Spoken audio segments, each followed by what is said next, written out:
네, 금요일 1, 2부 김준우의 뉴스 정면 승부는 항상 이 두 분과 함께합니다. 정치권 현안을 짚어보는 시간. 서정욱 변호사님, 박지훈 변호사님 두 분 스튜디오 나오셨습니다. 안녕하세요. 안녕하십니까? 네.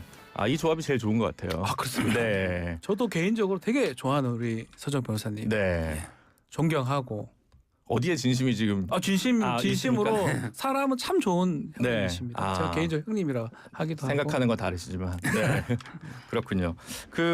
이제 저는 이제 이 시간이 제일 기대가 되는데 또 이제 오늘은 근데 뭐 근황 얘기는 못 하고 바로 할 얘기가 너무 많아가지고 윤석열 전 대통령이 석 달 만에 공개석상의 모습을 드러냈습니다. 그 내란 특검팀에서 추가 기소한 사건의 첫 공판 준비기일인가요? 네, 있었는데 살도 좀 빠진 것 같고, 하여튼 스타일이 좀 바뀌었습니다. 이제 일단은 그 인상비평 서정욱 변호사님. 정말 이게 저는 살이요. 네. 너무 많이 빠져서 가슴이 참 미어집니다. 저도 이제 그 당뇨가 좀 있어서 네. 약 먹다 보니까 한 7kg 빠졌거든요. 그 위고비의 전 단계가 원래 당뇨약 먹으면서 살이 좀 빠지잖아요. 제가 한 7kg 빠졌는데 네. 대통령 모습을 보니까 10kg상 빠진 게 아닌가. 운동을 해가지고 살을 빼면요. 네. 건강이 좋지만 네. 이런 식으로 이게 그 당뇨나 네. 이런 걸로 이게 그 살이 빠지면 위험합니다. 위험하다. 예, 오히려 저는 건강이 상당히 걱정이 됩니다. 전 좀 조금 달리 봤어요. 개인적인 네. 뭐 느낌이긴 하지만 살 빠진 거는 그래 보였어요. 네. 또 이발 또 했던 모습도 있는데 네. 저는 좀 개인적으로 봤을 때는 금주가 그래도 효과가 좀 있구나. 좀 지방간 쪽으로. 예, 만성 질환이 있다고 당뇨나 네. 등등 있다고 하지만 술을 이제 먹지를 못하잖아요. 좋아하던 술을 네. 그 못하니까 피부나 이런 것들은 좀 좋다고 느꼈거든요. 그렇지만 이제 행복해 보이진 않았어요. 심적 건강과 예, 육체적 건강이 좀 저는 구분된다. 그렇게 인상적으로는 괜찮았는데 네. 그 살 빠진 게 그게 눈빛이라든지 이런 게 뭐 똑같이 행복하거나 그러지는 않다 이 생각이 들더라고요. 객관적으로 보면 검사 임관 이후에 가장 술을 절주하고 있는 상태는 맞는 것 같아요. 그죠? 물론 이제 뭐 반사적으로 술 담배가 네. 어차피 못하니까 네. 그런 게 좀 긍정적인 효과도 있겠지만 네. 그러나 이게 그 1.8평 방에 네. 이런 이제 그 무더위에 네. 계속 수감이 돼 있으면 실제 운동 시간을 뭐 한 30분에서 1시간 주는데 네. 제대로 운동이 힘들어요. 네. 상당히 그 대통령이 원래 산책을 좋아하거든요. 네. 그래서 좀 참 건강이 걱정되는 사실입니다. 이번에 이제 직접 발언도 많이 하고 이제 언론에 이제 보도된 것도 있고 녹화된 건 이제 일반에 공개도 된다고 하는데 어떤 그 발언을 가장 인상 깊게 보셨습니까? 일단은 이번에 출석한 이유는 재판을 받기 위해서보다는 보석 신문에 직접 좀 얘기도 하고 네. 보석의 가능성이 이제 있다고 본인은 판단을 한 걸로 지금 보입니다. 와서 이제 많이 힘들다 건강 상태라 막 직접 진술을 했다고 하니까 막 그런 내용인데 가장 눈에 띄는 게 재판 받는 게 힘들다는데 재판을 지금 안 받고 있지 않습니까? 네. 조금 납득하기는 어려워요. 힘들 것이다라는 얘기인 건지 그 재판 받는 게 이런 말씀이 조금 부적절해 보이긴 한데 그 안에 있는 것은 좀 낫거든요. 저가 느끼기에는. 네. 왜냐하면 바람도 세고 네. 또 그리고 뭐 많은 사람도 옆에 보고 있고 글쎄요. 그거 좀 납득하기 어려운 그런 건데 하여튼 건강 상태 얘기하려고 하다 보니까 재판 받는 게 힘들다라는 게 좀 매치는 안 되는데 거기 눈에 띄긴 띄더라고요. 변호인들은 힘들겠죠. 매일 재판하면. 변호사가 매우 힘들죠 사실은. 네. 그렇죠. 네. 그 상관없는 얘기도 계속 들어야 되거든요. 변호사들은. 네. 그러니까 막 그 증인 신문이 많은 거는 우리 다 두 분 다 변호사지만 전 내가 여기 왜 있나 싶을 정도로 그럴 때도 있는데 피고인들은 사실 있는 게 맞죠, 사실은. 어떤 그 대목을 제일 인상 깊게 들으셨습니까? 저는 이제 그 특검의 기소 내용이 유치하기 짝이 없다. 유치하기 짝이 없다. 네. 왜 그러냐면요. 네. 체포 저지를 했다는데 이거는 경호처에서 법에 따라서 이게 판단할 문제고 그때 공수사 영장이요. 네. 이순영 판사가 뭐 형소법 적용 안 된다 이렇게 써놨다가 뭐 그때 논란이 많았잖아요. 그래서 저는 경호처가 판단한 걸 대통령이 마치 체포를 방해한 것처럼 특수공무방해 이건 말이 안 되고요. 네. 더 황당한 게 내란이 기소가 됐잖아요. 네. 그 내란 과정에 뭐 개헌 문건이 어떠고 저쩌고 뭐 허위를 작성했니 나중에 했니 이런 거 있잖아요. 또 국무위원회 뭐 심의권을 직권남용했다. 이게 말이 됩니까?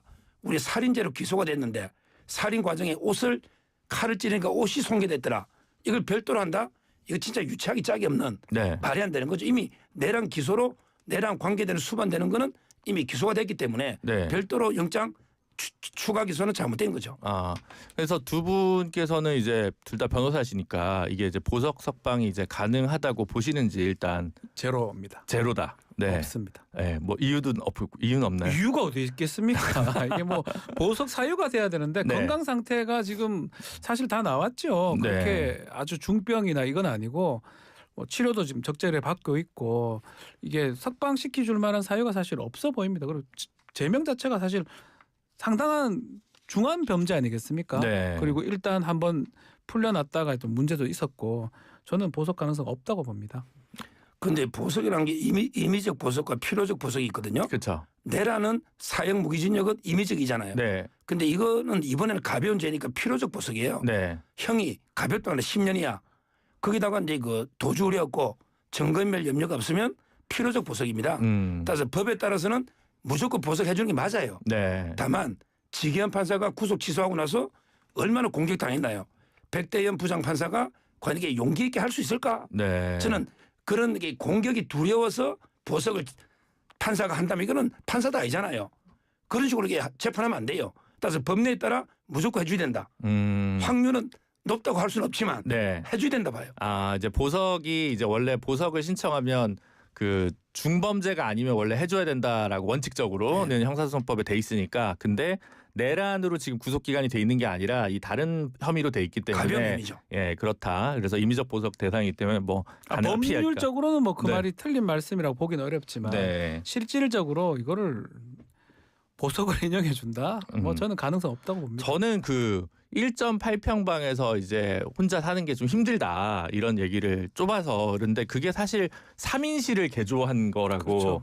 하더라고요. 그래서 사실 우리 헌법재판소도 막 지금 우리 그 재소자 과밀 수용 문제에 대해서는 여러 차례 뭐 위헌 결정이나 이런 거 있긴 했는데 그냥 남들이 보기에는 아니 제일 큰 방을 차지하고 있는데 이건 좀 국민 감정이나 재소자 감정에 좀 반하지 않나 이런 생각이 뭐 있을 수 있을 지금 것 같아요. 최근에 구속됐던 권성동 의원하고도 좀 비교가 되거든요. 네. 권성동 의원은 지금 혼거 수용이 지금 되고 있는 상황인데 네, 그렇게 알려졌죠. 뭐 권성동 의원도 윤석열 대통령하고 전 대통령하고 같이 뭐 대우를 받아라 이 말은 아니지만 마음이 많이 상할 것 같아요.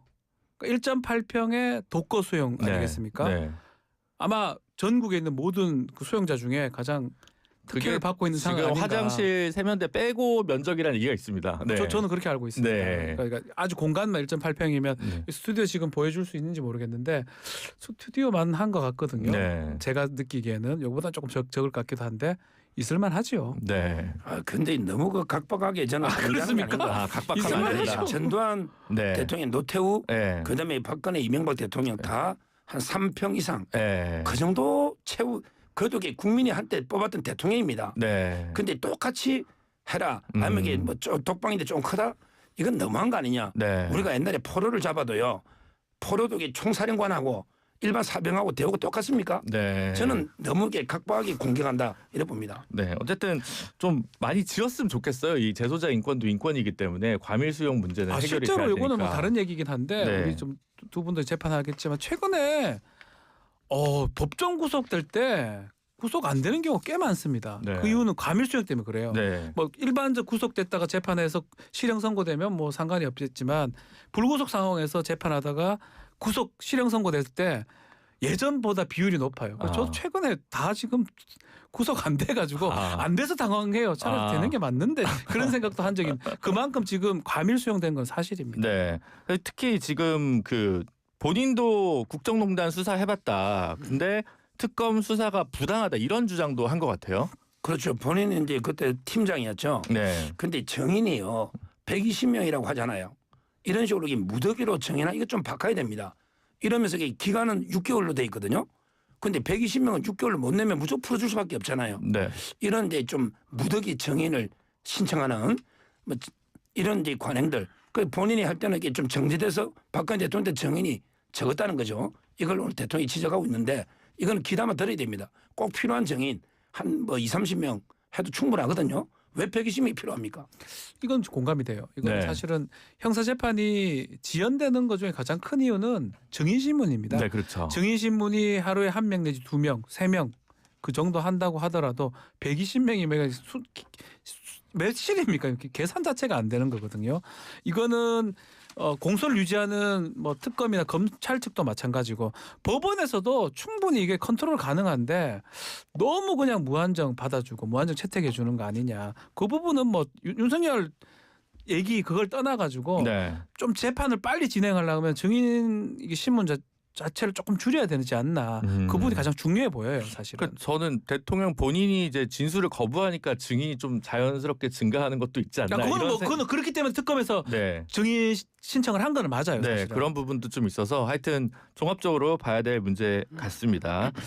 근데 윤석열 대통령 같은 경우 앞으로 근데 이게 좀 약간 애매한데 그 구치소에서 지금 여태까지 방문조사는 이제 받겠다는 얘기를 했지만 예. 그동안 법정 출석을 안 하는데 뭐 아까 박진무 변호사님 얘기했지만 재판 4, 5일은 힘들다 이런 얘기를 하고 있고 그래서 지금 앞으로 지금 이 보석 결과에 따라서 또 바뀔지 그러니까 방문조사는 이제 받겠다는 건지 뭐 이런저런 그 언론 보도만 있고 특검은 얘기 들은 게 없다는 거예요. 그리고 변호인 선임계도 대출 안 됐다 그러고. 약간 전략이 없는 듯 하거든요, 저는. 네. 뭐 저는 잘 모르겠습니다. 그쪽 변호사가 아니기 때문에 제가 이제 변호인이라면 이렇게 대응하지 않을 것 같은데 어쨌든 간에 이번에 보석 신문에 또 나온 것도 사실은 즉흥적인 상황으로 좀 인식이 되고요. 뭐 나와서 이제 어필을 하고 관철을 시키려고 했던 것도 있겠지만 또 갑자기 또 출장 조사는 또 응하겠다. 이것도 좀 맥락상 맞지는 않고 글쎄요. 막 아주 심도 깊게 이렇게 수사라든지 뭐 재판에 대한 전략을 짜기보다는 좀 즉흥적으로 한다는 느낌을 저는 인상을 좀 받고 있습니다. 근데 대통령 말하는데 그 보석을 하면 네. 건강도 관리하고 네. 또 이게 당뇨 약도 먹고 당뇨 음식 조절도 중요하잖아요. 네. 이런 식으로 이 건강을 회복하면 재판이 성실하게 다 나가겠다. 이런 취지잖아요. 네. 지금 교도소 안에서는 이 건강 관리가 안 되니 어지럼증이나 상당히 그 박근혜 대통령도 그렇지만 이게 재판에 하루 종일 앉아 있는 게요. 딱딱한 나무 의자입니다. 비싼 의자가 아니에요. 네. 허리도 힘들지만 이게 진짜 하루 종일 앉아 있는 것도 너무 힘들어요. 지금 건강 상태는 어렵다. 그래서 이게 보석해 줘서 건강을 좀 챙겨가면서 성실하게 임하겠다. 이런 뜻입니다. 네, 알겠습니다. 그럼 이제 김건희 씨로 좀 넘어가 보죠. 지금 특검에 출석해서 그 김상민 전 검사로부터 이우한 화백의 그림인지 뭐 가짜 그림인지 좀 불분명합니다만 이제 그림을 받아서 뭐 공천을 주거나 뭐 한 거 아니냐 이런 혐의 관련해서 조사를 받았는데 거의 묵비를 행사하는데 다만 그 그림을 관저에 갖다 놓은 적은 없다. 뭐 네. 이랬다는 거잖아요. 지금 조사에 잘 응하지 않다가 이 부분은 조사에 응하고 진술거부권 행사를 합니다. 네. 아마 목적은 그거 같아요. 아마 특검이 어느 정도 알고 어떤 증거를 갖고 어떤 질문을 하고 어떤 신문을 할 것인가 그것을 확인하기 위해서 간 걸로 보이고 네. 그중에 항상 필요한 거 정말 필요한 답변은 꼭 하더라고요. 나머지 답변은 안 하더라도 네. 뭐 진술 거부권이라서 모든 질문에 대해서 답변 안 하는 것이 그럴 수도 있지만 네. 일부 답변한 내용은 있는데 아마 필요한 정도만 답변을 한 것 같아요. 그리고 앞으로도 뭐 진술 거부권 행사할 가능성이 높지 않을까. 왜냐하면 이게 피하기가 사실 어려워요. 지금 증거들이 너무 좀 많기 때문에 네. 본인이 정면으로 피하기가 쉽지 않은 사건이 아닌가 생각이 듭니다. 네. 제가 이제 이거 구속되기 전에 김상민 검사하고 제가 통화를 여러 번 했어요. 아, 막역하신 사이죠. 말씀하셨어요. 네. 근데 이게 너무 억울해하는 게요. 네. 두 가지인데 첫째는 1억 4천이 누구 돈이냐. 그럼 김상민 계좌에서 현금이 1억 4천 놓은 걸 입증해야 되잖아요. 네. 그런데 검사가 매년 재산 신고하고 월급이 빤한데요. 1억 4천이 어디서 놓느냐. 이걸 특검이 못 밝히잖아요. 요 추처가 저는 아직 너무 억울해하고 네. 그다음에 두 번째는 이게 왜 주느냐 말이에요. 네. 공천 받으려고 주는데 그런 사이가 아니다. 아. 정말 이게 그림 하나 갖다 줘야 공천 도와주고 네. 그림 안 주면 공천 안 도와줍니까? 정말 친한 사이거든요. 따라서 이게 너무 이게 모욕적이다. 그러니까 결국은요. 아마 이제 그 김건희 오빠가 김건희 여사가 그림을 좋아하니까 그래서 아마 구입을 하는데 대신 좀 해달라. 검사가 사면 좀 싸게 사고 그리고 이게 사기 위작은 없지 않느냐 이렇게 대응을 해줬다는 겁니다. 그건 너무 억울해요. 근데 지금 특검팀 같은 경우에 김상민 전 검사가 그 미술 그 중개상한테 이제 대화를 하다가 김건희 여상 취향을 좀 알아봐달라라고 얘기를 했다고 하고 그쪽에서는 윤영근 박서보라고 이제 대답을 했는데 여기서 쟁점이 그러면 그 구매 대행인데 김 여사 취향을 왜 알아봐달라고 하냐 그런 그러니까 질문이. 김 여사 그림을 구매 대행하니까 본인 그림이 아니잖아요. 김진우 그림 아니에요? 그게 똑같잖아. 김진우가 김 여사하고 오빠입니다. 네. 그 김진우 씨가 걸어놓을지 네. 아니면 뭐 김진우 씨가 김건희 여사한테 대행을 받아서 네. 재대행을 할 수가 있잖아요. 네. 저는 그렇게 보는 거죠. 그림은 김건희 여사가 아마 할 겁니다. 그분이 전문이니까. 네. 근데 오빠가 대행하는데 자기가 못하니까 김상민 검사한테 부탁할 수 있잖아요. 따라서 이게 취향 물은 거는 아무 관계 없는 근데 거예요. 이거는 이렇게 아주 일반적인 거죠. 네. 만약에 대신 구매를 한다 그러면 지정을 하겠죠. 누구 하백 거를 어떤 걸 사라고 할 건데 모르게 구매를 해가지고 예컨대 뇌물이나 증여를 하려고 했기 때문에 그렇기 때문에 저 사람이 좋아할 거를 찾아내야 되는 거고 네. 딱 맞아 떨어지는 거거든요. 정황적으로 봤을 때는 저 사람의 취향. 아니 아무 그림을 갖고 가면 안 되죠. 뭐 그렇긴 저 사람 하죠. 좋아할 만은 갖고 가야지만 목적을 달성할 수 있기 때문에 하여튼 요 진술로 봤을 때는 뇌물의 가능성이 더 높아 보이는 상황이라고 대가성이 크다고 봐야 되겠죠.